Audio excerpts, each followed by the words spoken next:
Hello, this is Paul with the Logix magazine. Today we're going to review PLC Logics, PLC programming software. It's actually a simulation software. So it's trying to simulate RSLogix 5000. So I learned about this some time ago, but then I kind of dismissed it, and then it came back up and somebody asked me a question about my opinions regarding it, so I thought I'd share that with you guys today. So let's go ahead and get started here. So what we've got is in PLC Logics, it is, as I said, a simulation of RSLogix 3000. It's got simulated I/O. It's got some pre-built programs that you can run in 3D or 2D kind of simulation. So it's got some intrigue, right? You would think, hey, this might be something that could help me. So that's what we're going to talk about this morning. All right. So in the GUI, the graphic user interface, it does has, if you're familiar with Logix Pro, which is a 3D simulation for RSLogix 500, well, more like a 2D simulation, but then you're going to be familiar with this PLC Logix. It's built almost identical in many ways. It does have I/O, so you can trigger your inputs, outputs, BCD, your analogs. You got to simulate analog card, etc. It also has what they call 3D worlds, but it's not really 3D. It's more like 2D. But it has some simulation that will run off of the program. So that's rather intriguing in itself. Single press compressors, warehouse door, silos, traffic lights, stationary car wash. You can see those right here. You can do some limited interaction with the 3D, what they call 3D interaction. So it's interesting.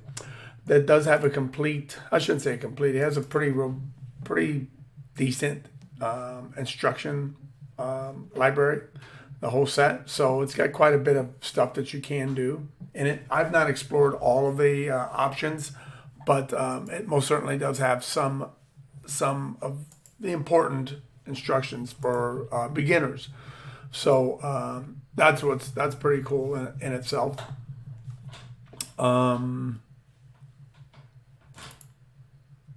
So anyhow, I thought I'd share that with you. So computer-based training, obviously, you don't need any hardware with this training software. So, but as I said, I haven't explored all the possibilities with this software, but we'll take a look at it today.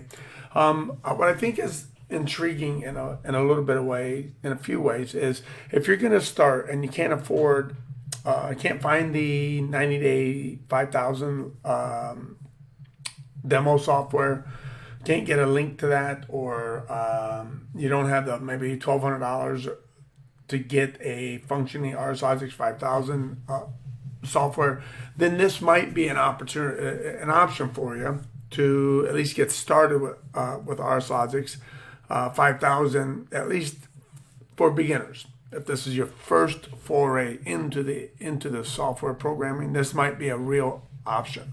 Okay, so let's go ahead and dig into this. And before we go too far, if this is your first time here, go ahead and subscribe if you're interested in growing your automation career. All right. And if you'd like to know every time we put out a video, obviously hit the bell. So, and at the end, if you have any questions, put them down below. I'll do my best to answer. All right. So let's go ahead and get started.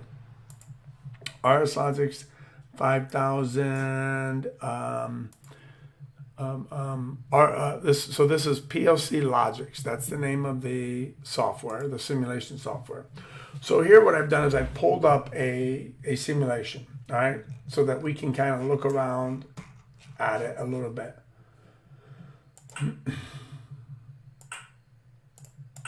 So when I say it's got some features of maneuvering around, this is what I mean, all right?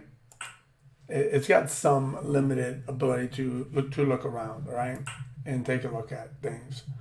So that's kind of neat in a way. That's helpful. Okay, so now we have the software on this side, the left-hand side. So when you look at it, it looks pretty close to an RSLogix 5000 platform. Here we have some inputs, some outputs. We have some analog cards down here. So we got quite a bit right here. We got our user-defined tags, strings, add-on, module-defined, etc. Right? Okay, so with that being said, we let's take a look at this.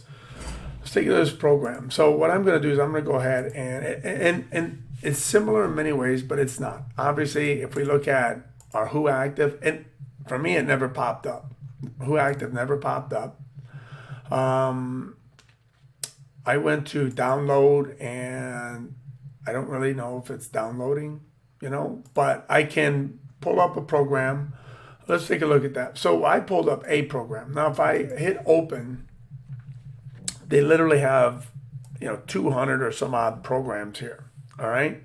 Now, what I want to do is give you an example of one of the programs that they show that they offer. And as I went through this, almost all the programs are built this way. There's some things I like about this software and some things I don't like, and we'll talk about them here right quick.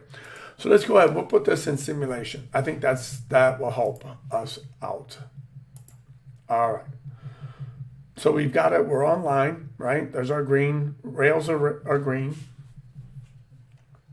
And we have our simulation. Now, something I failed to mention was you can get a 15-day trial of this software. I encourage you to go play with it. All right. What's it going to take? A little bit of time? Not a biggie. Go ahead and play with it. Draw from your own conclusions. I'm just giving you my opinions.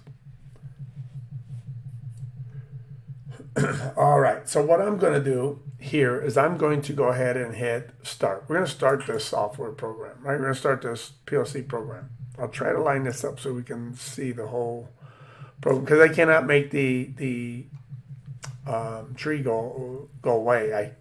I've tried. I can't make that happen. So we have to kind of balance this. So it's running. You can see the simulation, right? It's a mixer. It's obviously mixing in a couple of products, 2 in this case. It looks like.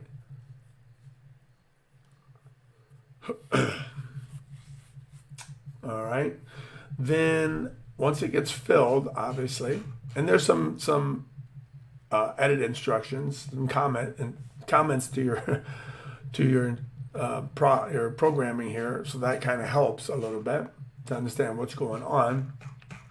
So what I've discovered after looking at this program is there's a couple of 2. That must be a 20-second delay. So already our presets and our counter accumulation are missing a couple of decimal points, but so 14, 15. So what this is going to do is it's going to count up. Oh, okay, it's a counter. I stand corrected. It's a counter, not a timer. All right, there's our timer. All right, timer's accumulated.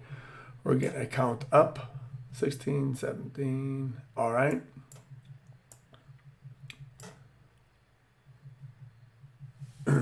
And now we should be, our drain, I believe, should be beginning. Yep. A and B, yep. So we are starting to drain. There's our drain, it's latch bit to drain. And there we go, is our simulation. Now, okay, so not entirely bad, right? A lot of what those of us who will, if we can recall back when some of us were learning, I think I got into Logix Pro a few years after I started, I believe. I at least found it then, but I still played around with it. But this should be familiar to us in a certain way. Now let's talk about some of the things I don't like about this. Okay, so we have a program. It works. We have a process. It's simulated. We can slowly begin to understand how to put together a program, right? Again, now if you recall one of my last videos, a couple of videos ago, we have a whole program here on one rung. Look at this main routine. The whole program is on one rung. This is what I warned you about. Okay, do not program this way. Build your routines out, inputs, outputs, separate it, break up your program. Okay, we are not getting status bits here. It's all outputs, right? There's no faults here. There's no way of knowing what if something happens. We cannot answer that question, and there's no solution. There's no ability to reset this program. There's just a start and a stop and some timers and counters, and that's it. So this is not how you would write a program in the professional world. If you went out in the real world, now I will tell you, there are companies who do it this way. I disagree with that. In my opinion, this would be a very amateur built program. Does it work? Absolutely. Absolutely. But what you got to realize is this is one part of probably a much larger process with many other items and components tied in and running this. So you're getting a mild glimpse of one small part. Now, if you're trying to understand the basics, the very, very fundamentals of how counters and timers work and see how a process works, this would work adequate. But do not think this is the way you want to write a program, all right?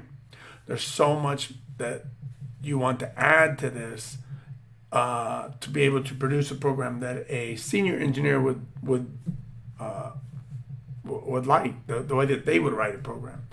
If you write this, it does work and it shows them that you understand the basic concepts, but you have no professional level structure to it. That's what my point is, all right? That's one point I wanted to make. The other thing is, while I've not tested every feature, I've run through a lot of these different programs, and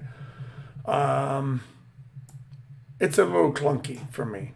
You know, having worked with RSLogix 5000, it is a little clunky for me personally. I'll give you an example. Let's see. Okay. All right. So monitor trend. Okay. So, all right. So right there, I should have been able to,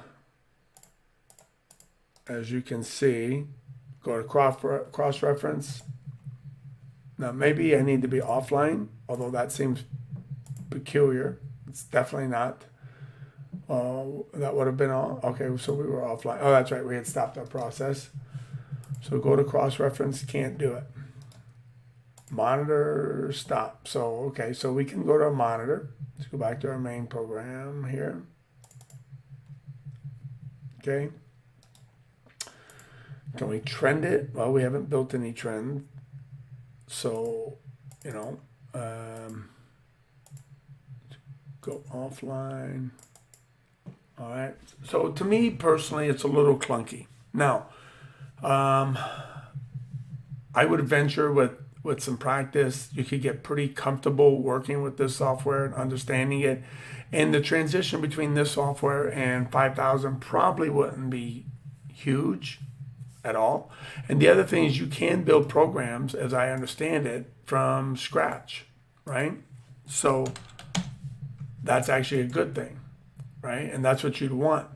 So if you use this software and then took training courses and built those off of those other training courses after going through this material, you could use this to build other programs. Once you got comfortable and got past some of the clunkiness, I think there could be something to benefit you from.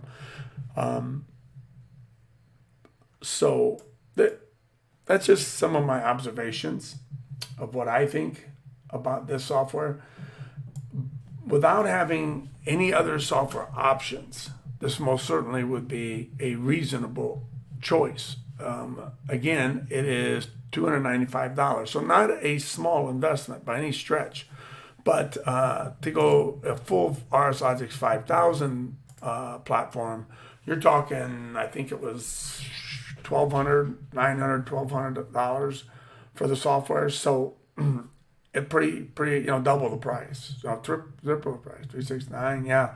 So nine, 3-4 times more expensive to purchase the real software. But this would be a good alternative.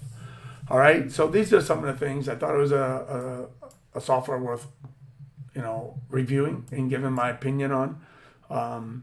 I would say since there's a 15-day trial, take it, test it, play around with it, and then decide for yourself if it would be a good substitute. So again, if you have any questions, let me know down below. I'll do my best to answer them.